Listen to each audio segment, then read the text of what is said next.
Assalamualaikum warahmatullahi wabarakatuh. Baik, para calon alumni Universitas Muhammadiyah Kalimantan Timur tahun 2020. Kali ini kita kehadiran Ibu Mardiana MSI yang akan memaparkan dan berdiskusi terkait dengan topik materi pada kesempatan kali ini, yaitu terkait esensi penciptaan manusia sebagai abdun dan khalifah, ibadah mahdoh dan goir mahdoh, metode pendekatan bayani, burhani, dan irfani. Baik, sebenarnya materi ini cukup menarik ya Bu, karena ini ada kaitan erat dalam kehidupan kita sehari-hari, terutama bagi para calon alumni nih teman-teman. Setelah lulus, apa sih yang menjadi ciri khas sebagai alumni UMKT yang terkenal sebagai lulusannya adalah yang memiliki ciri khas Islam, memiliki ciri khas yang islami seperti itu. Baik, telah hadir Ibu Mardiana MSI. Beliau juga salah satu dosen kita di sini di Universitas Muhammadiyah Kalimantan Timur. Baik Bu, mungkin kita bisa langsung dimulai. Sebenarnya apa sih Bu esensi dari kita sebagai manusia diciptakan di dunia ini? Mungkin kita tahu, oh kita hidup, lahir di dunia ini, kemudian menjalani proses kehidupan hingga akhir hayat. Tetapi terkadang kita hilang arah atau bingung nih, sebenarnya kita diciptakan untuk apa sih, seperti itu bagi Ibu. Iya, bagus sih pertanyaannya Mbak. Tapi sebelumnya saya buka dulu ya. Silahkan Rahim. Assalamualaikum warahmatullahi wabarakatuh. Pertama-tama saya ingin mengucapkan kepada rekan-rekan calon alumni Universitas Muhammadiyah Kalimantan Timur, selamat akan menjadi bagian dari keluarga besar alumni seperti itu ya. Setelah meninggalkan kampus, mudah-mudahan kalian tetap stay gitu, menjaga nama baik kampus kita tercinta seperti itu. Tadi ada sedikit hal yang menarik ya dari Mbak Ulfa yang telah disampaikan, bahwa sebenarnya apa sih esensi kita hadir di dunia ini gitu. Itu tentu kita nggak lepas dari proses penciptaan manusia itu sendiri gitu.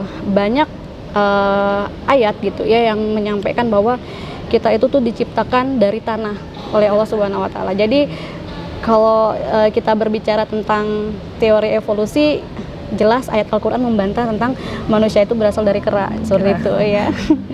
Jadi buat alumni semua jangan lagi mau percaya gitu bahwa manusia itu berasal dari kera gitu ya. Karena di dalam Al-Quran dikatakan ya, walaqad khalaqnal insana min sulsalin gitu. Ada lagi kata turab ya. Jadi apa sih sulsalin dan turab itu gitu? Ternyata Mbak, sulsalin dan turab itu jenis tanah gitu ya, yang hitam lagi benyek gitu. Apa sih maksudnya? Apakah kira-kira manusia di ujuk-ujuk dibuat gitu, jadi manusia dititipkan roh gitu? Nggak begitu gitu ya.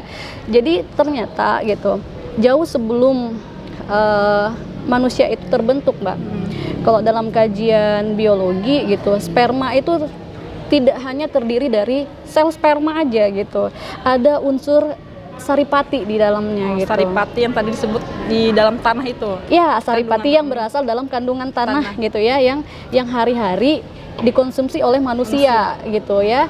Jadi tidak dipungkiri lagi gitu bahwa manusia itu menjadi konsumen utama tumbuh-tumbuhan yang ada di muka bumi gitu. Jadi itu yang menjadi unsur campuran sel sperma, yang mana sekali memancarkan gitu, dia bisa sampai sekitar 250 sel sperma yang berusaha berenang gitu. Jadi rekan-rekan mahasiswa itu bisa membayangkan dari 250 sel sperma gitu ya, hanya satu yang nyampe ke sel telur gitu. Nah, satu yang menjadi pemenang gitu ya, Bu, ya? Betul, jadi pemenang gitu ya. Pemenang seperti apa yang dimaksud? Karena ibaratnya itu adalah perlombaan lari gitu ya, perlombaan lari, kompetisi pertama yang kita lakukan sebagai manusia jauh sebelum kita hadir di muka bumi gitu Mbak. Jadi sebenarnya semua kita yang ada di dunia ini adalah pemenang gitu ya Bu? Betul gitu. Jadi kita semua tuh pemenang gitu. Bahkan rekan-rekan mahasiswa gitu ya udah berhasil melewatin tahap ujian skripsi aja itu sudah menjadi pemenang gitu. Nah jadi seperti itu Mbak. Kemudian setelah sampai ke sel telur tadi Mbak ya, yang diterima oleh sel telur tuh cuma satu, dia membelah menjadi zigot kalau memang ada kasus kembar. Nah ini hasil bincang-bincang dengan dosen maternitas gitu. Jadi kasus kembar itu karena ada pembelahan zigot. Nah ternyata dalam Al-Quran zigot ini diistilahkan sebagai alakoh, sesuatu yang menempel gitu. Nempelnya di dinding rahim gitu. Nah kalau di bahasanya al-alaq itu apa namanya ya, khalaqal insana min alaq. Nah, diistilahkan dengan alaq, yaitu sesuatu yang menempel. Nah, menempel inilah nanti dia menjadi mudghah. Jadi termasuk fase-fase dari penciptaan itu. Nah, itu digambarkan dalam Al-Qur'an Al-Mu'minun, Mbak, di ayat 14. Itu luar biasa. Habis dia jadi mudghah gitu ya. Kemudian dia akan menjadi idam tuh dia tulang belulang yang dibungkus oleh daging-daging gitu. Barulah nanti ditiupkan ruh seperti itu. Ini kan melalui proses yang begitu panjang gitu ya. Dan kemudian kalau kita hadir di muka bumi gitu, tidak mengindahkan proses yang panjang itu, tidak menghayati proses itu, rasanya kita sia-sia gitu. Justru karena kita tidak paham proses itu, akhirnya kita ngambang hidup di dunia gitu. Apa sih sebenarnya kita mau lakukan gitu? Ngalir aja. Kita nggak pernah merasa kita tuh istimewa. Kita nggak pernah merasa kalau kita tuh adalah pemenang. Makanya kita selalu senantiasa menjalani hidup tuh minder. Kemudian kita tidak punya perasaan untuk berkompetisi antar sesama gitu. Jadi seperti itu. Jadi pada hakikatnya kita kembalikan ke Al-Baqarah ayat 30 itu, Mbak. It's qala lil malaikati inni ja'il khalifah. Jadi kita diminta untuk jadi khalifah. Nah, jadi khalifah, pemimpin gitu, Bu ya. Ya, jadi begini, Mbak, pemimpin itu ya rekan-rekan mahasiswa sekalian, pemimpin yang dimaksud di sini itu tidak ujuk-ujuk Anda menjadi presiden atau kepala negara atau kepala daerah tertentu, Mbak. Saya gitu. jadi wali kota langsung ya, gitu, Bu. Tidak hanya sesempit itu memaknai makna khalifah gitu. Kita memanajemen diri dengan baik, Mbak, ya, mengatur waktu dengan baik gitu ya. Kita membuat target orientasi kehidupan yang baik gitu. Hari ini berbeda dengan hari esok, itu kita disebut khalifah bagi diri kita sendiri. Jadi kayak kita itu memimpin diri kita untuk menjadi lebih baik seperti itu, Bu. Ya, betul sekali. Jadi rekan-rekan mahasiswa, kalau seandainya Anda mampu memimpin diri dengan baik gitu ya, selepas Anda lulus, Anda nggak akan kebingungan gitu mau kemana arah tujuan Anda gitu, karena Anda bisa memanajemen diri dengan baik gitu. Anda punya goal untuk jauh lebih baik dari hari ini gitu. Nah, itu seperti itu maksud saya. Nanti kemudian Anda mulai masuk fase berumah tangga, jadi khalifah lagi gitu. Bagi kepala siapa? Rumah tangga, misalnya, betul. untuk keluarga gitu, Bu ya. Betul. Jadi khalifah bagi keluarga sendiri. Bahkan perempuan demikian gitu. Ya, suami nggak ada, yang jadi pemimpinnya adalah istri, ibu ya gitu. Nah, jadi gitu deh. Ya, jadi memang pada prinsipnya kita paham bahwa sebenarnya setiap kita adalah pemenang, kemudian setiap kita adalah pemimpin. Karena bagi teman-teman calon alumni UMKT juga, jadi ketika lulus nanti bertemu banyak orang, kemudian bagaimana sih pribadi kita ini gitu kan, kemudian bagaimana kita bisa memimpin diri kita untuk menjadi pribadi yang lebih baik. Jadi itu ya, Bu ya, esensinya. Kemudian apa sih, Bu, kaitannya terkait ini, Bu, kayak kita menjalankan ibadah, menjalankan rutinitas kehidupan sehari-hari. Karena tadi kan kita selain jadi pemimpin, kita juga punya kewajiban untuk ibadah. Terkadang kita sudahlah ibadah, yang penting cuma sholat 5 waktu sudah gitu, hanya menggugurkan kewajiban gitu. Bagaimana sih, Bu, terkait dengan esensi untuk sebagai abdun ini, Bu? Iya, betul. Jadi seperti ini, manusia yang beriman itu kan adalah manusia yang memahami kehadirannya di muka bumi gitu. Kapan kita memahami kenapa kita hadir di muka bumi, ya, kita paham orientasi kita hidup untuk apa gitu, maka kita dianggap makhluk yang beriman. Nah, itu konsep sederhananya gitu. Karena di Az-Zuriyat disampaikan, wa ma khalaqatul jinna wal insa illa liya'budun. Nggak diciptakan manusia kecuali untuk beribadah gitu. Ini jelas nih gitu ya, nggak diciptakan, berarti ini sudah posisinya nih sebagai hamba nih gitu ya, nggak punya otoritas apa-apa gitu, karena sebagai abduh ya, yang diciptakan. Kita punya tuan gitu yang mengatur kita gitu. Ternyata diaturnya untuk menyembah kepadanya. Nah, itu konsep sederhananya. Jadi dalam Islam itu iman itu adalah wujud realisasi setelah syahadat, realisasi keyakinan kita setelah syahadat. Syahadat setelah kita meyakini, mengimani, kemudian kita realisasikan dalam bentuk ibadah. Iya, dalam bentuk ibadah. Nah, seperti itu. Jadi makanya saya katakan kalau ibadah itu kan tasdik biqalbi ya, kita benar-benar percaya dengan hati ya, wa iqrarun bil lisan gitu. Kemudian wa amalun bil arkan gitu. Jadi kalau rekan-rekan mahasiswa mengatakan saya Islam, saya sudah beribadah gitu, tapi ternyata hanya di lisan aja gitu, nggak ada wa amalun bil arkannya gitu. Jadi ini masih belum bisa dikatakan sebagai manusia yang paham tentang kehadirannya di dunia gitu. Dia masih bingung gitu, dia hanya bisa paham melalui lisannya saja gitu, dia tidak bisa mengamalkan, mengaplikasikan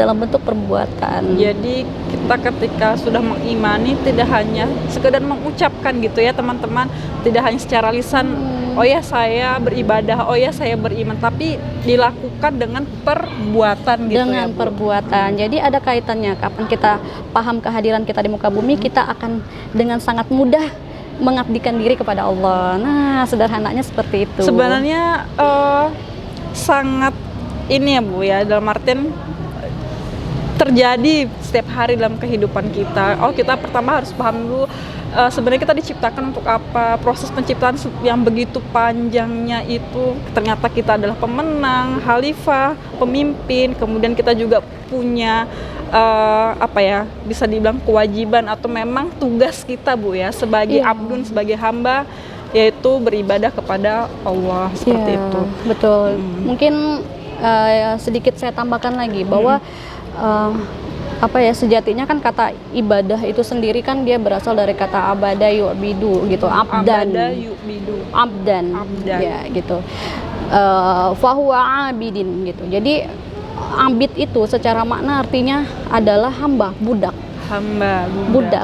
Kasarnya budak. Jadi kita nih budaknya Allah gitu. Jadi kalau ada rekan-rekan mahasiswa atau siapapun yang mengaku Islam gitu, tapi masih berlaku sombong, tidak mau melakukan kegiatan rutinitas ibadah apapun, dia dikatakan bukan hamba gitu.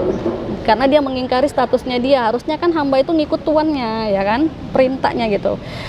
Padahal Allah ngancam nih, sebenarnya bukan ngancam sih, lebih ke arah pertanyaan yang sifatnya ini reflektif kepada kita.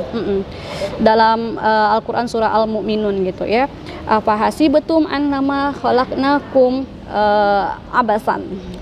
Jadi apakah kalian tuh ngira saya tuh ciptakan kalian tuh untuk bermain-main? Ini pertanyaan reflektif nih, luar biasa di dalam untuk merefleksi, oh selama ini kita sudah beribadah dengan baik atau belum, atau hanya sekedar menyombongkan diri, atau hanya sekedar dengan kata-kata bermain dalam ayat tersebut gitu Bu ya. Jadi saya sebenarnya sempat merasa gimana Mbak ya, kok Allah nanyanya kayak gitu sih dalam Quran, dalam ayatnya gitu. Apakah kamu kira saya ciptakan kamu tuh untuk main-main doang gitu loh Mbak, bahasanya dia. Makanya dilanjutkan ya di ayat di kalimat berikutnya ya, wa annakum ilaina la turja'un gitu. Jadi kami menciptakan kamu tuh tidak secara main-main, dan bahwa kamu nantinya itu kelak akan kembali gitu. Kelak kembali kepada kami gitu. Jadi apa yang kita laksanakan di dunia ini semacam transit gitu. Nanti kita balik lagi ke sana, ke Tuhan kita gitu. Jadi ini pertanyaan reflektif. Jadi makanya kita selama jadi abdun nggak boleh kita sombong gitu. Jadi kita diciptakan, harus jelas arah tujuan. Allah yang menciptakan kita, kemudian nanti kita kembali juga kepada Allah. Jadi dalam proses kehidupan di dunia tidak boleh sombong begitu ya teman-teman alumni, kemudian menjalankan ibadah dengan baik, berbuat baik kepada sesama, orang tua, siapapun, seperti itu mungkin Bu ya. Iya, berbuat baik mendatangkan pahala. Nah, seperti itu kurang lebih. Baik. Jadi kemudian Bu, kan terkait tadi ya pemaparan terkait dengan abdun, terkait dengan penghambaan, ada kaitannya juga dengan ibadah.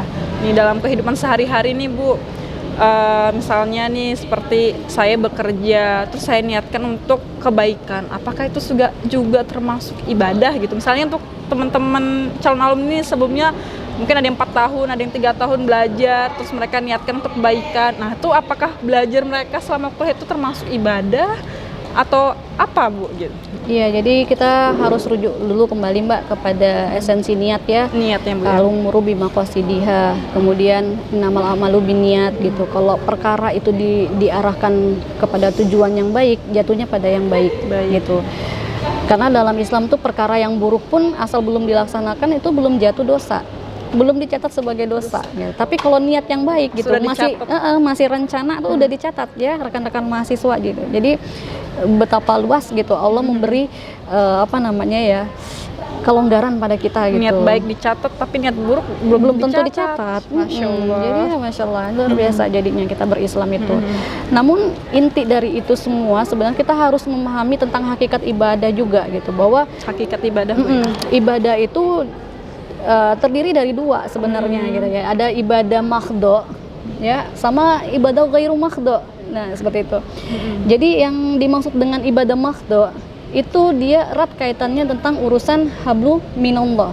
Oh, jadi hubungan kita dengan Allah. Jadi kalau pernah saya dengar kayak apa ya, ventrikal apa? Ada hubungan sifatnya gitu vertikal, ada yang horizontal. Nah, gitu kan. Jadi yang kaitannya dengan hablu minallah itu dikaitkan dengan ibadah mahdho. Ya. Ada beberapa prinsip sebenarnya jika kita berbicara tentang ibadah mahdho. Gitu ya. Yang pertama, segala bentuk perkara yang dilaksanakan dalam kegiatan ibadah mahdho itu harus berlandaskan terhadap dalil, harus ada landasan dalil gitu.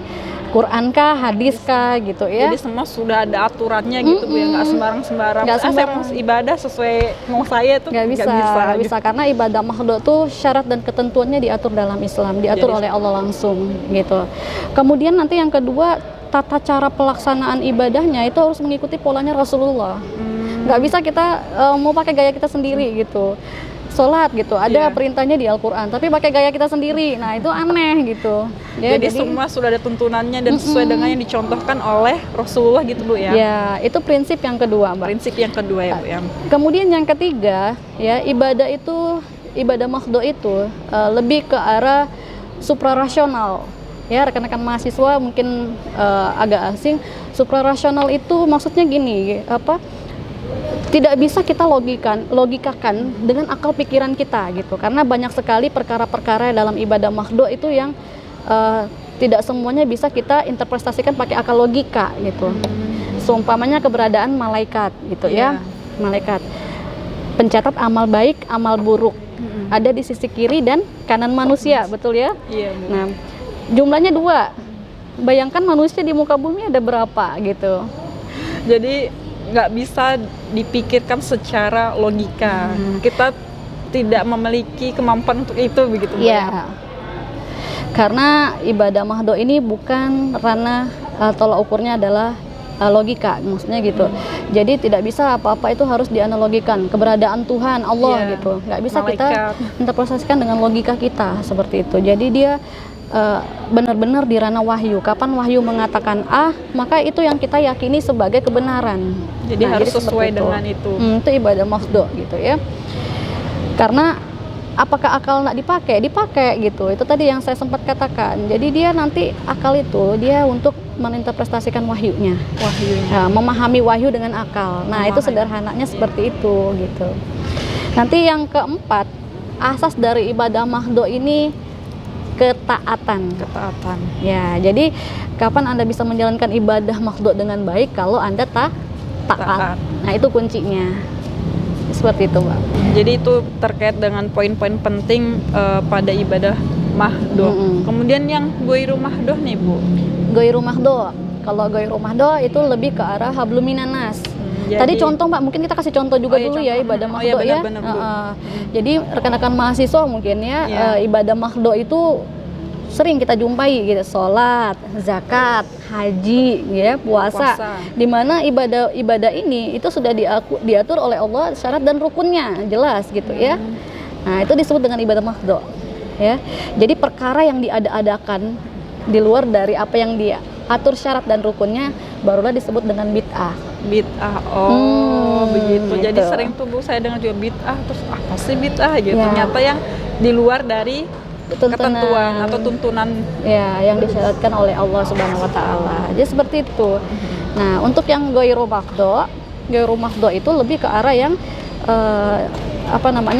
hablum minan nas. Tidak hanya ke hablum minallah gitu ya.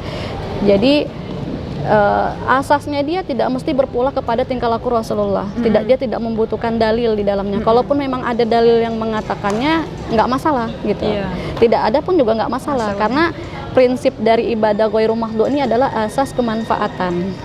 Kapan perbuatan kita bermanfaat, dia jatuhnya ibadah, tapi yang ghairu mahdo. Nah, kembali seperti pertanyaannya Mbak yang di awal, berarti jadi kayak Mbak saya bekerja dengan ikhlas, kuliah gitu ya, rekan-rekan mahasiswa belajar dengan tekun gitu, itu masuk perkara ibadah, tapi yang ghairu mahdo. Kalau rekan-rekan mahasiswa nggak punya duit, mau sedekah gitu ya, mau zakat gitu, nggak ada duit, ya sudah, kerjakan perkara ibadah yang ghairu mahdo, ya seperti senyum ya. Tabassumuka fi wajhi li akhika sedekah. Jadi bingung nggak ada duit nih rekan-rekan mahasiswa, nggak punya duit mau sedekah kemana-mana, sepanjang jalan Anda boleh senyum aja gitu. Jadi jatuhnya sedekah. Memiliki kebermanfaatan begitu ya Bu. Gitu, memindahkan duri di jalanan gitu, itu kan jadi perkara bernilai ringan. Kebaikan kemudian bisa juga bernilai ibadah. Nah itu ghairu mahdo. Jadi cukup itu banyak sekali Bu ya untuk ghairu mahdo ini, contoh-contohnya dalam kehidupan sehari-hari. Jadi teman-teman alumni di rumah nih atau dalam nanti bakal bekerja bertemu banyak orang, bagaimana kita bisa mengaplikasikan ibadah ghairu mahdo ini dengan baik seperti itu.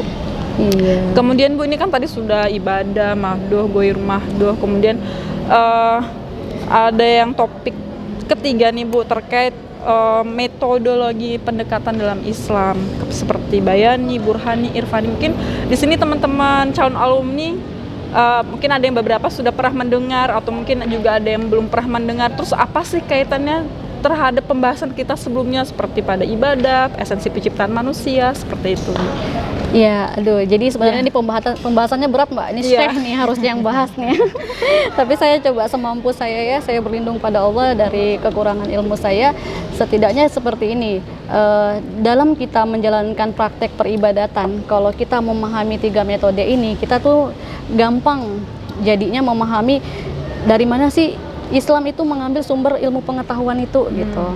Karena kita akan berbicara nanti di ranah epistemologi gitu ya. Kalau kita berbicara masalah epistemologi kan itu nanti erat kaitannya dari mana ilmu pengetahuan itu diperoleh. Nah, seperti itu. Begitu juga dalam Islam nanti dari mana hukum suatu hal dalam perkara Islam itu diperoleh kayak gitu. Jadi ada 3 dia jenisnya gitu Mbak. Ada burhani, ada bayani, ada irfani. Nah, seperti itu.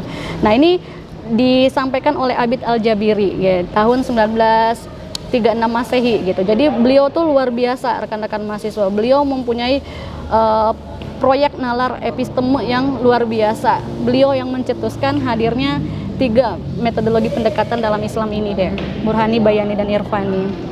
Jadi Abid Al-Jabiri ini menggagas proyek nalar episteme ini sebagai bentuk kecintaan terhadap ilmu pengetahuan seperti itu. Jadi kalau dia bayani itu lebih ke arah bagaimana kita memahami sebuah ilmu melalui pendekatan nas. Jadi dia nas oriented banget ya. Kekuasaan tertinggi terhadap sesuatu itu berasal dari nas. Seperti itu. Makanya pendekatan bayan ini menganalisis teks ya. Jadi tekstual gitu ya. Tekstual oriented. Akal tuh sebagai penjustifikasi apa yang kita temukan dalam nas. Nah, kayak gitu intinya. Akal. Jadi tetap tekstual oriented baru akal yang mengklarifikasi, menjustifikasi, mendukung. Misalnya metode kias. Nah, ini kan ranahnya bayani nih. Kias itu kita menganalogi. Seumpamanya ada air kurma gitu, rendaman air kurma gitu ya. Apakah hukumnya kalau diminum dia haram gitu? Sama dengan homer gitu. Nah, maka pendekatan bayani ini sangat dibutuhkan gitu, karena nanti akan yang dilihat adalah ilatnya gitu ya. Ilatnya, karena ini kan ada nasnya nih bahwa yang menyebabkan mabuk itu diharamkan ya. Ya. Nah, ternyata meminum air kurma, rendaman perasan kurma itu ternyata memabukkan dengan kadar dosis yang tinggi gitu seumpamanya ya. Iya. Sehingga ditemukanlah ilatnya, persamaan titiknya gitu. Homer memabukkan, ini juga memabukkan gitu. Makanya dihukumilah dia sebagai hal yang haram untuk diminum. Nah, itu contoh sederhana gitu terhadap metode bayani. Dia explain, dia menjelaskan terhadap nas Al-Qur'an. Kemudian burhani. Ya, burhani, Bu. Kalau burhani itu lebih ke ranah logika gitu. Jadi bagaimana menghasilkan pengetahuan itu melalui prinsip logika. Jadi apa-apa yang bisa dicerna itu harus melalui pertimbangan logika. Kalau tidak bisa dipertimbangkan logika, nggak akan diambil sebagai hukum. Jadi secara akal gitu Bu ya. Jadi seperti itu. Dia unggul terhadap logika, cara berpikir ya. Cara berpikir. Kalau irfani itu lebih ke arah intuisi, Mbak. Intuisi itu gerak hati. Kapan intuisi Kolb mengatakan itu tidak benar gitu ya, itu tidak baik, maka itu tidak bisa dijadikan hukum gitu, pertimbangan untuk mencari sebuah hukum. Jadi sederhananya seperti itu terhadap pendekatan 3 metodologi pendekatan ini gitu. Jadi sudah cukup ini Bu ya, apa? Dalam Islam tuh semua sudah tertata dan semua sudah diatur Bu ya, kayak terkait dengan metodologi pendekatan Islam ini gitu kan. Ada bayani, burhani, dan irfani. Baik Bu, ini karena waktunya sudah mepet banget, sebenarnya banyak ya urusan ini, nggak cukup beberapa menit begitu Bu ya. Jadi sebenarnya apa sih Bu, sebelum ditutup nih Bu, pesan untuk calon-calon alumni terkait dengan kita dalam beribadah seperti itu Bu? Iya, jadi untuk rekan-rekan calon alumni UMKT, pesan saya cuman satu gitu ya. Setiap urusan yang kita laksanakan di muka bumi ini selalu libatkan Allah. Libatkan Allah gitu. Keberhasilan apapun yang kita miliki gitu ya, tanpa melibatkan Allah itu sebenarnya bentuk istidraj. Jadi kita hanya dimegah-megahkan di dunia fana ini gitu. Padahal sebenarnya kita sedang diuji gitu. Jadi makanya Anda keterima pekerjaan yang bagus lepas dari sini, maka Anda tetap libatkan Allah dengan cara bersyukur, apapun bentuknya gitu. Anda belum dapat, maka silakan Anda introspeksi diri, mungkin ibadahnya kurang baik gitu ya, atau mungkin pengaplikasian keilmuan yang diberikan pada saat jadi mahasiswa di UMKT belum diterapkan dengan baik gitu. Jadi butuh introspeksi lebih lanjut gitu.